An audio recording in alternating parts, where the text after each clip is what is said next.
انبیاء والا کریں گے. جب جب قوم بھٹکے گی ان کو اللہ اکبر کبیرہ رسول اللہ کی امت کے علماء، اصفیاء، اولیاء اکرام اللہ رب العزت اس جماعت میں پیدا کرتا رہے گا. ہم آؤ دیکھتے ہیں نبی کونین صلی اللہ تعالیٰ علیہ وسلم کے ظاہری دنیا سے جانے کے بعد لوگ تڑپ رہے تھے، ہائے ہمارا حال کیا ہوگا. ہم تو رات کرتے تھے تو آمنہ کے لال کا چہرہ دیکھ کر کے کرتے تھے. ہماری صبح ہوتی تھی آمنہ کے لال کا چہرہ دیکھ کر. آج آمنہ کا لال اس دنیا سے چلا گیا، ہماری راتیں کیسے گزرے گی. اب قرآن کا نزول بند ہو گیا ہے. اے اللہ اب کیا کیا جائے گا. لیکن لوگوں نے دیکھا، لوگوں کی تشویش اور شک شبے سب زائل ہوئے. اللہ رب العزت نے نبی کونین صلی اللہ تعالیٰ علیہ وسلم کا سچا خلیفہ بنا کر کے اللہ اکبر کبیرہ قوم کے سامنے کھڑا کر دیا. حضرت صدیق اکبر اسلام کے پہلے خلیفہ، نبی کی شریعت کی، نبی کی سیرت کی وہ شمع جلائی کہ آج تک روشن ہے اور لوگ اس کی روشنی میں ہدایتیں پا رہے ہیں.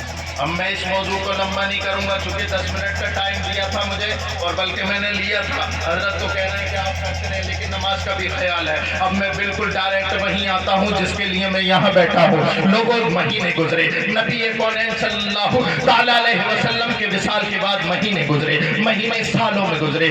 ایک سال گزرا، 2 سال، ایک صدی گزری، دوسری صدی گزری. چلتے چلتے چلتے چلتے ہر صدی کی ابتدا میں کوئی نہ کوئی اللہ والا آتا اور لوگوں کو بھٹکے ہوئے راستے سے اللہ اکبر کبیرہ نکال کر کے جنت کے راستے پر رکھ دیتا تھا. لیکن ہم نے اپنی آنکھوں سے اللہ اکبر تاریخ کے جھروکوں سے دیکھا 5ویں صدی ہجری کا آخر ہے. لوگ رافضیت کی طرف مائل ہو رہے ہیں، لوگ خارجیت اور ناصبیت کی طرف مائل ہو رہے ہیں. لوگ اللہ اکبر کبیرہ زمانے کو خدا سمجھ رہے ہیں، نمازوں سے دور ہو رہے ہیں، شراب خانوں کے اڈے آباد کر رہے ہیں، زنا کے اڈے آباد کر رہے ہیں، ماں باپ کی توہین کر رہے ہیں. اللہ اکبر کبیرہ ایسے ماحول میں ضرورت تھی کسی ایسے سچے انسان کی جو تمام بھٹکے ہوئے کو ایک پلیٹ فارم پہ کھڑا کر دے. زمین کپ کپا رہی ہے، آسمان تھر تھرا رہا ہے. مولا یہ گناہگار بندے جائیں تو جائے کہاں. جدھر جاتے ہیں کہیں رافضیت اپنی طرف کھینچتی ہے، ناصبیت اپنی طرف کھینچتی ہے، نبی کے غدار اپنی طرف کھینچتے ہیں.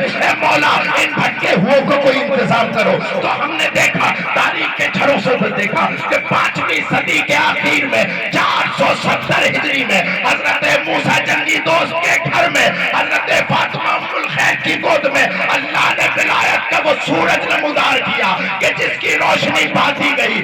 جب سورج طلوع ہوا رافضیت کی شمع الگ بجھ رہی ہے، خارجیت الگ دمدمے لے رہی ہے. یہاں تک کہ سرکار غوث پاک رضی اللہ تعالیٰ عنہ کی جیسے ہی ولایت ہوئی